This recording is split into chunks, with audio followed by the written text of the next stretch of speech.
Here we will see application state in server-side state management techniques of ASP.NET. Application state is a global storage mechanism that is used to store the data on the server, and it is shared for all users. That is, data stored in an application state is common for all users. Data from application state can be accessible anywhere in the application. It stores information as a dictionary collection in a key value pairs. This value is accessible across the pages of the application or website. State values are maintained on the application level and not on the user level and user session level. Application state is based on the system.web.http application state class. Mostly people use this application state for following reasons: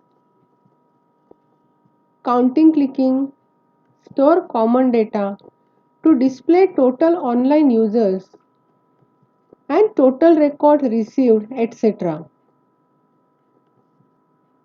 There are three events of the application state. First is application start. This event is called when the application getting start. Application end event is called before an application ends.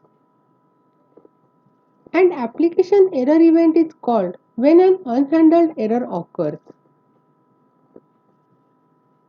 To store information in application state, we will declare the application state variable name equal to the value that you are going to store in application state variable. For retrieving information from application state, here I have declared one variable str, and in which I will assign the application state variable name dot toString. So ASP.NET is assigned to string str, which is a value of application state variable name.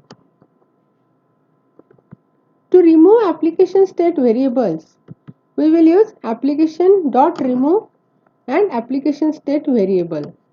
And to remove all the variables from an application state, application.removeAll is used.